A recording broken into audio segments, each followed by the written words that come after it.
Babyface might not want to have anything to do with Quincy, but he is not going anywhere. What's good, y'all? It's your guest, is Erica Vane, coming to you right here on Erica Vane TV with another All the Queens Men video. In this one, we are going to be talking about Quincy and Babyface and how things might shake down at Eden.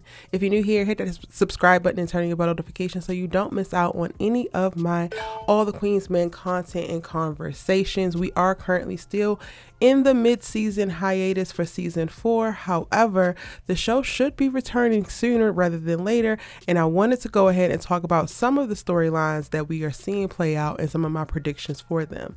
If you have some thoughts, if you have some theories, if you have some predictions, feel free at any given moment to drop down in the comment section and share those down below. Okay, now in this one, again, we're talking about Quincy and if he is about to take Babyface's place, because all signs are kind of pointing to hell yeah, y'all. Now, I have a couple points for this, and I'm going to start off with the moment that Rayshawn told Quincy about Miss Tandy and how Babyface basically served him up on a silver platter to this hedonist family, this hedonist couple, and what they did. Now, it took Rayshawn a minute to actually reveal what was going on, and he didn't reveal until after Quincy wound up confronting Babyface, and then they had their little scuffle. And when he finally told Quincy's response was, he can't get away with that. Now, it's not like Quincy don't have a reason to start a vendetta. He don't have a reason to enter into his villain origin story, because My Daddy Don't Want Me is quite literally up there with the brilliant reasons for why somebody would enter into their villain origin story. However, if you also make a friend at your place of business, your seedy place of business, your criminal adjacent place of business, your things get a little bit questionable place of business, and you find a genuine soul, a genuine heart like Rayshawn, and he really fooling with you, he really got your back, and you just got yourself smacked / punched by your daddy who don't want you, that creates even more of like a familial tie, right? So like Rayshawn is going to become even more of Quincy's chosen family with the rejection of Babyface. And in this moment, when I watch him say he can't get away with that, it feels like he's adding another tally mark into like the grievances against Babyface. And aside from like, yes, he actually has the DNA proof that he is his son, and you know, he's older now, so he's not coming for money or anything like that. So it would make sense for Babyface to actually open up his arms and like want to get to know him versus pushing him away.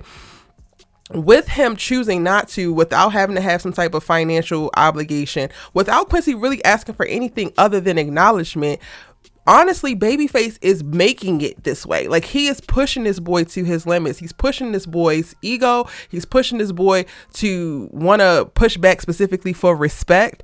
And I think that Rayshawn is going to also be another reason, because the more that he finds out about how shitty his father is, the more, you know, him wanting to be a good guy.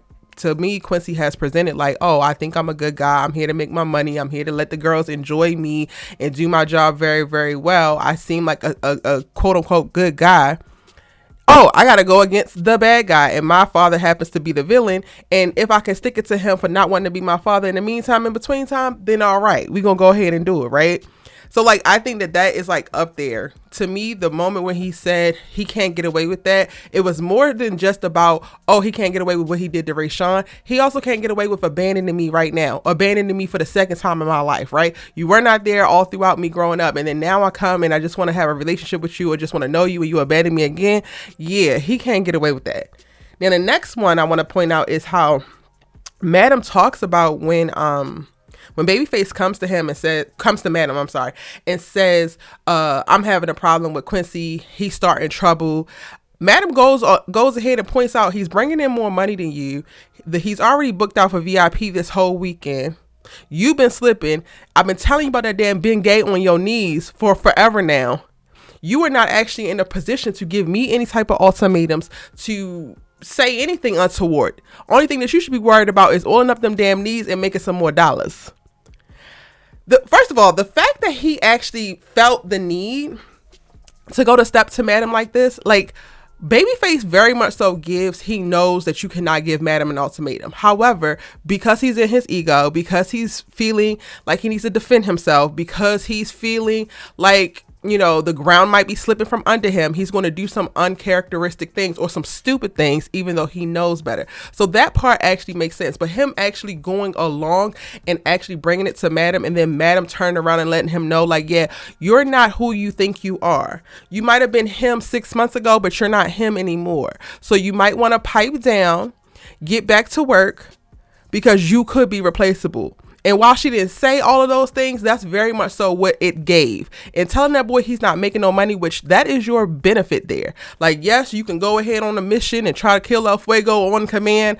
That's like a little side mission. Your main job is to bring in the money so that we can continue to wash the dirty money. If you're not bringing in any money, you're actually becoming useless, because she don't need you to be an assassin. She got Tommy. She don't need you to be her right-hand goon. She got Blue.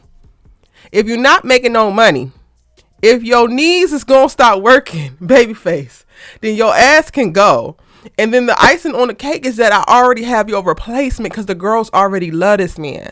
Everything that you probably have been bringing to the table, it's seemingly like Quincy is bringing to the table. Like father, like son, I suppose, when it comes to the towns there.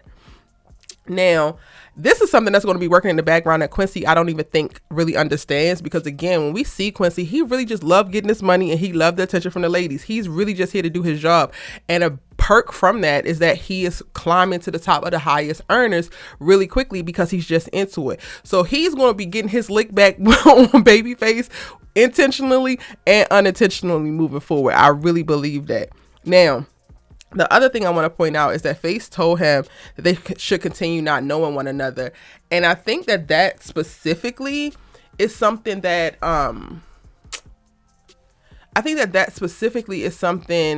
could be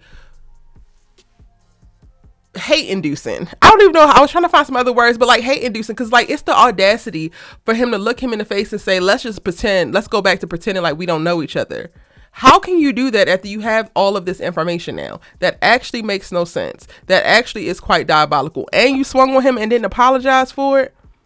Now, Quincy don't strike, like he very much so gives well put together. He gives hygiene and all of that, but he don't give me no bitch. He don't give me no back down type of good. It gives that he didn't swing back on you because he knows that you are his father, but you can still catch it. You can catch these hands. And to me, Face standing in his face talking about, let's just go back to not knowing each other, keep moving forward that way. Yeah, that's another strike. And also, y'all, the thing that has not come yet, but I think that we're getting the Easter eggs for, when Miss Tandy calls Madam and she wants a congratulatory sex party, but she gonna frame it like it's a fundraiser or whatever, and she specifically asks for some new blood. Mind you, she is now Babyface's regular. She is now Babyface's sugar mama. She done bought Babyface the car. Babyface is staying at the mansion. Her specifically asking for new blood. Is she going to get a load of Quincy? Is she's going to drop Babyface like a bad habit? Yeah. All signs is pointing to Quincy is actually going to take Babyface's place. And I don't even know if I'm mad, because Babyface has been doing entirely too much. He's highly arrogant. He's highly disrespectful. The man got murderous tendencies, because we ain't forget about Miss Patty and that patio. And honestly, you reaping what you sow, Babyface. But let me know what y'all think in the comment section down below. Do you think that Quincy has what it takes to take Babyface's place? Do you think that Babyface is just going to roll over and take it and let him? Let me know all of that and more in the comment section down below. It's your good sis, you Let Us Talk TV with, and I'm going to see you in the next one.